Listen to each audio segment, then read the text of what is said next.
maalala kung ano nangyari sa anak ko at kung nasaan siya. Hindi niyo rin po ba naaalala yung pangalan niya? Hindi ko na maalala. April po kayo namatay. Tapos sabi po sa article, 2 months old po yung baby nung nawala po kayo. So, ibig sabihin, nanganak po kayo around January or February. May napansin din po pala ako. Ito lang po yung nakamark na date sa calendar niyo. Tapos yan din po yung password ng lock combination. Hindi po kaya yan yung birthday ng anak niyo? January 12, 2007?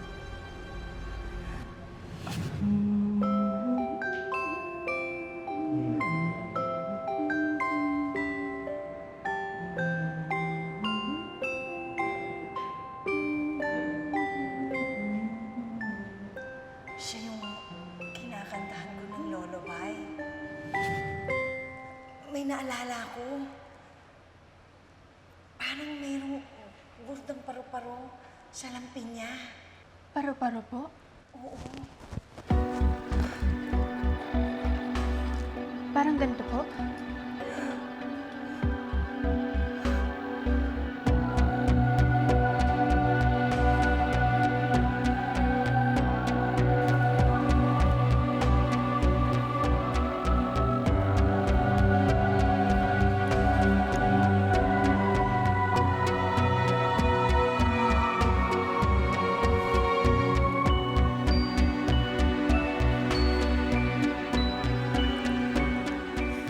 Patawarin mo ko, Alessi.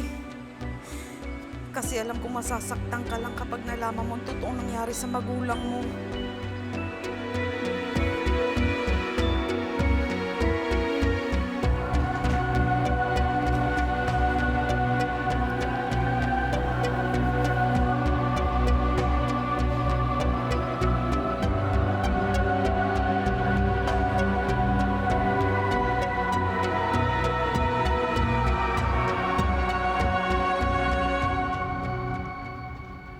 Alessi, ano ginagawa mo dito? Sir Dexter, naiwan ko lang po yung libro ko nung huli kaming pumunta dito. Alessi, hindi mo na kailangan magsinungaling sa akin. Ano ang ginagawa mo dito? Nalaman ko po kasing may anak po pala si Miss Gaspar na naiwan.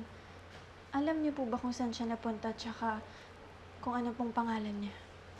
Alessi, itigil mo na to. Sir, please. Alessi, paano pag nalaman ni Headmistress Q na hindi ka pa rin tumitigil sa pag-iimbestiga? Baka isuspend ka niya. Gusto mo ba yon? Sir, please. Last na po to.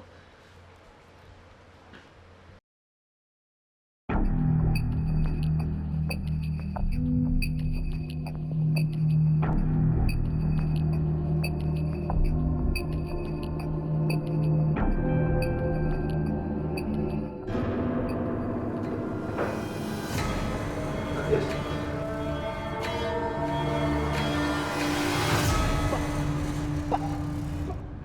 Agnes, nginitian niya ako. Magkaibigan tayo dati.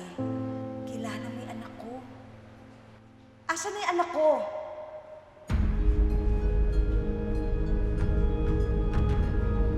Hindi ko alam. Sinungaling! Kilala mo ang anak ko. Nasaan na siya? Agnes, ikaw ang dahilan kaya nalayo sa iyo ang anak mo. Ano ibig sabihin, ha? Hindi mo nang tatandaan. Hindi na kayo sinihan. Sa tingin mo, gugustuhin pa ng anak mong makita ka pagkatapos ginawa mo? Sinungaling siya! Hindi ko pinatay si Lian!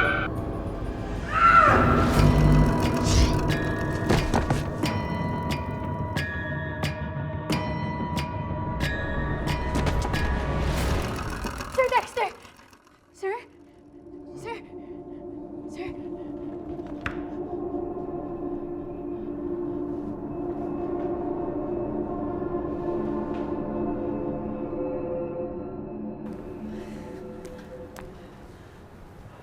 Alessi, Jack, nagpakita na ba sa'yo si Miss Gaspar? hindi naman.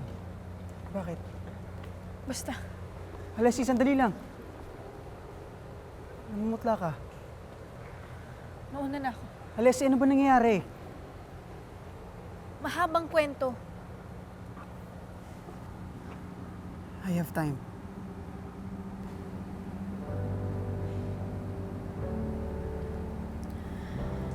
Fine. Nalaman namin na may anak si Miss Gaspar. Pero biglang dumating si Sir Dexter at nagkita sila. Tapos nagkasagutan sila kasi ayaw sabihin ni Sir Dexter kung anong alam niya tungkol sa anak ni Miss Gaspar. Tapos biglang nag-transform sa pagiging monster ulit si Miss Gaspar. Tapos inattack niya si Sir Dexter. Ngayon hindi ko alam kung nasan siya.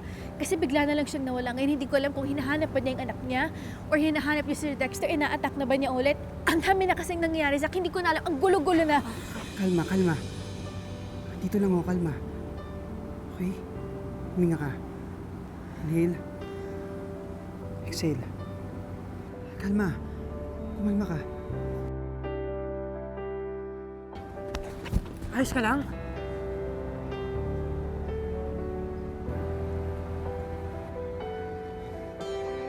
And when you're asking why I never stop to love, I say that knowing that you love me is enough.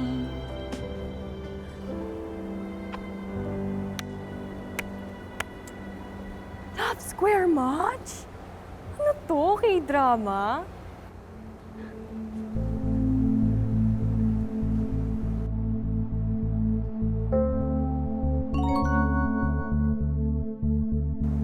This just in, Gen Zers. Gen Z juice coming right up. Remember Hottie and Naughty?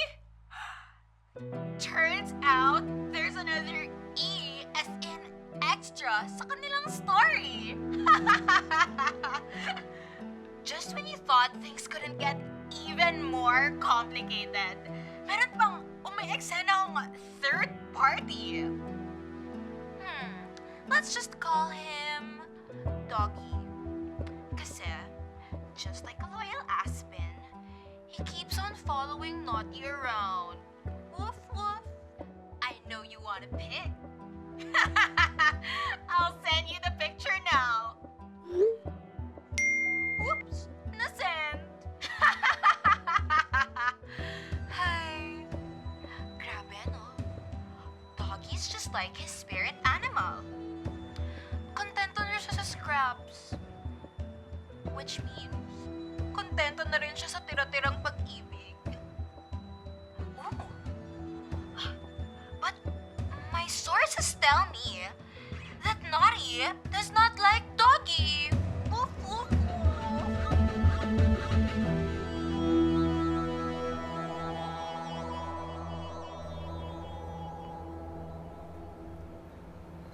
Okay lang ako. Wala to.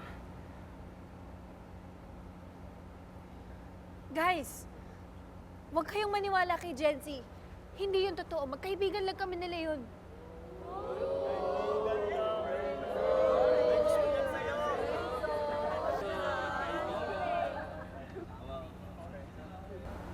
What if ayoko lang maging kaibigan mo?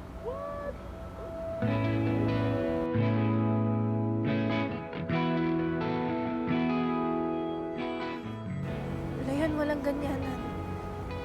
Seryoso ako, Alessi. Matagal na kitang gusto.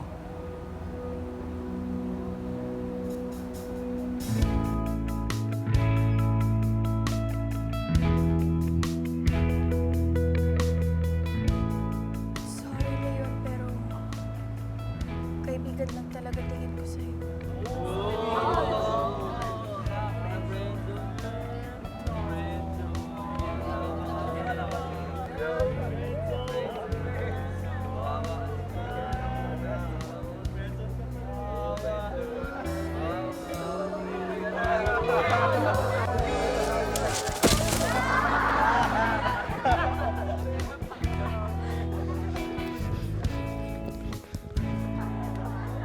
Leon!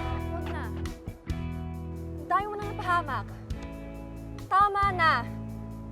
Tayo mo ng buhay na ginulo.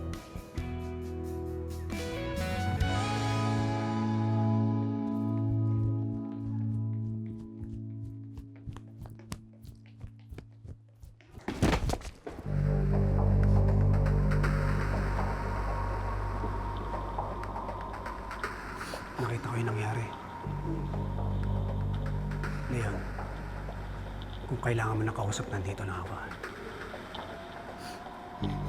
No offense, sir, pero di ko po kailangan ng tulong niyo. Alam mo, minsan ko na rin pinagdaanan yung pinagdadaanan mo ngayon. Alam ko yung pakiramdam na hindi ka gusto ng tao mahal mo. Pero matutulungan kita. Yan eh kung hahayaan